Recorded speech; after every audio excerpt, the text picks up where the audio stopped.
دیگه اکسرسایز کنین دیگه.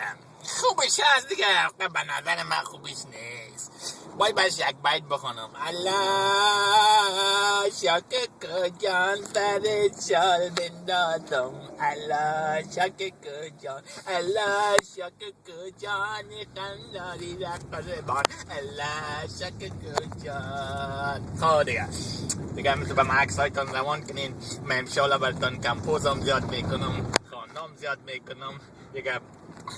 بسیار من تشویق کردین، تشکر از تشویقتان و نام خدا.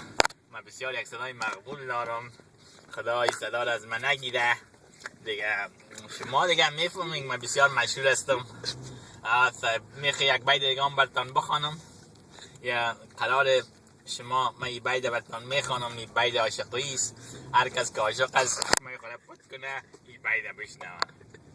الله بسم الله. تو بچه تبله رو بگی یا بچه بشکی تبله رو صحیح بزن. تبله بزن. باش که سر امسال بگیره که کمک بیسال هسته که این روزا گلون ما گرفته.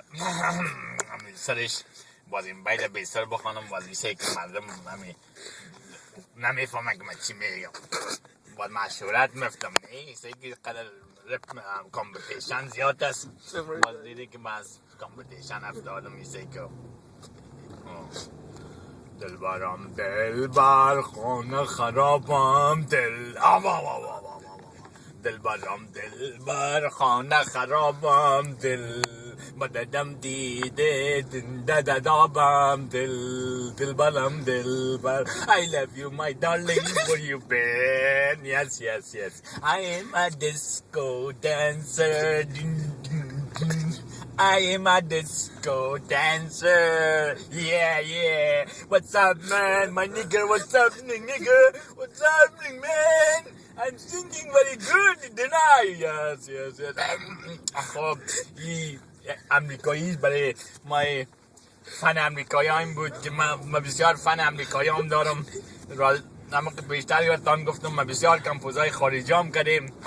همین هر روز همین نگران میایم میگه با ما یک چند رپ بساز. من رپ هم برشان میسازم. باید که ما براتون یک رپ بکنم. رپ افغانی بگویم من جمعی انگلیسی و براتون یک رپ انگلیسی میگم. Hey, دستمال کوتاه داری. Yes خانه کجا داری. Yes Oh my nigga خب تشکر با من.